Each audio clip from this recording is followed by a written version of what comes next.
bandits terrorizing residents of Zamfara State who forced the government's closure of schools have converted some of the school classrooms to hideouts in the northwest region.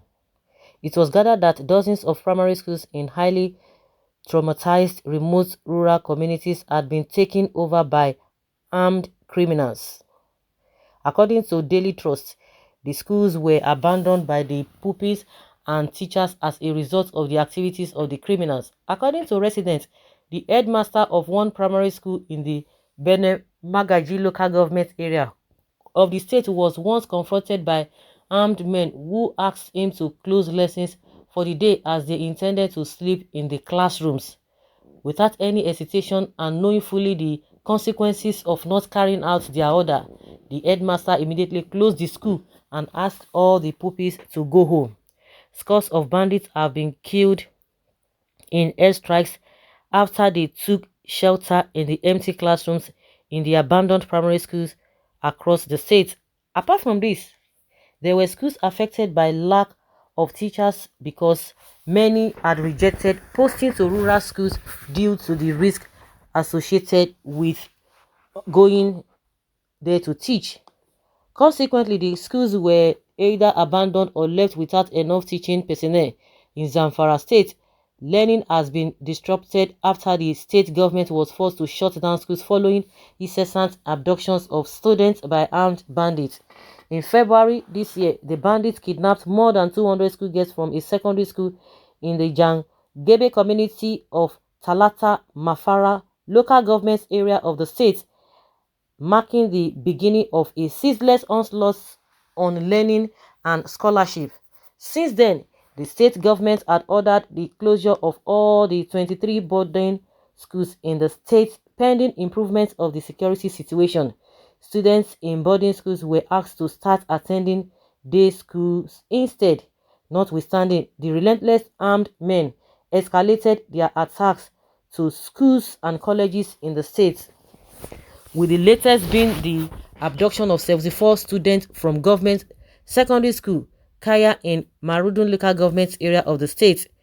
Therefore, on Wednesday, abduction of students from the Kaya community also exposed the vulnerability of day schools in the state, especially those located in remote rural communities. After the Kaya abduction, the state government again announced the closure of all schools, forcing thousands of students to remain at home.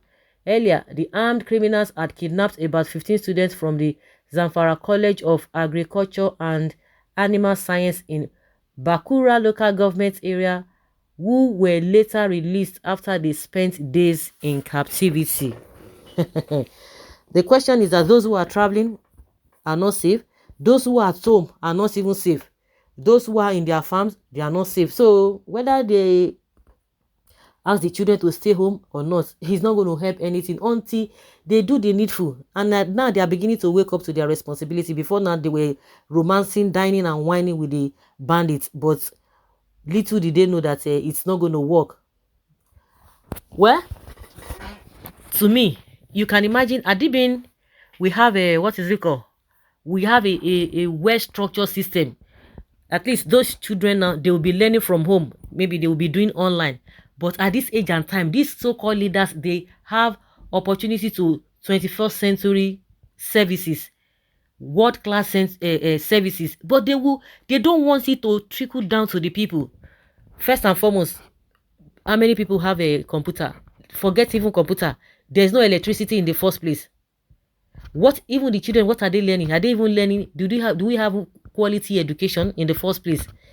Now it's going to affect the children. Even the school, the northern states that are already backward as far as education is concerned, it's even going deeper. They are even going backward the more. They are going deeper, going down. It's unfortunate. You even ask yourself in the first place, what are they really learning? Are they really learning? Do they have a good quality education? The answer is zero. The economy is nothing. Infrastructure is zero. They will tell you that they have constructed road. What is infrastructure?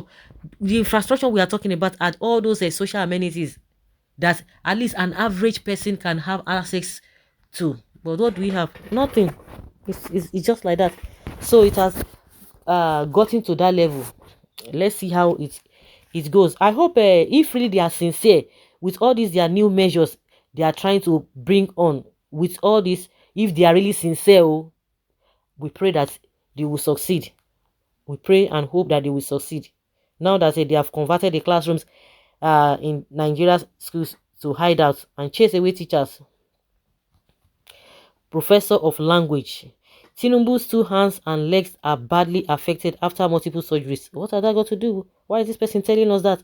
Sources have revealed that Asiwaju Bola Tinubu's head is failing after undergoing several surgeries. In UK, it was gathered that the surgeries reportedly affected the hands and legs of the former state governor, causing him difficulties in walking and standing properly. According to a close source, Tinubu is in intense physiotherapy. The hands shake violently. The 2 hands are badly affected after several surgeries. It is also said that when taking photos, he leans on his guests. Well, I don't know why this one is telling us. We are saying that Zamfara schools, some schools in Zamfara have been taken away by bandits and they use it as their hand, what do they call it? Their hideouts. Well, we are talking about Zamfara. Do we really have army in that state, unlike Southeast? That's another good question. We don't have a conducive environment for learning in the north as portrayed in this picture. This picture was taken from the east, where unknown gunmen host their meetings. Proudly sponsored by northern governments in collaboration with the federal bodies. Who are we to complain, Jerry? It is family business. Let them continue. Not a problem. Far as Nnamdi Kanu has been put behind bar, Ndeuchi, the bandits are finding it hard in the states. We hope so. Northern youth said they don't want book. They want gun. Bandits or Boko Haram. This is a normal sight in the whole of Moon Council ward in Tura, Kwandi local governments of Benue State. Not even Southeast again. Well, just say Arewa Northern Nigeria. Spare them not, follow wherever they hide and face the consequences. Allah bless Prophet Samuel Otom of Benue State. This means their location is known because the school is not hidden. Upon all the fire for fire going on in Zamfara, but still bandits are existing. I'm doubting this whole thing. I have seen this picture more than 5 times. Well, it's just they are just using it for illustration. Whether this it's happening or not, fine. Or you can still tell us that the Zamfara state never ordered the schools to close down. Business ground shouldn't be called classroom. What is wrong with this teacher safe? Carry on a school, go bush. Now bandits get the city.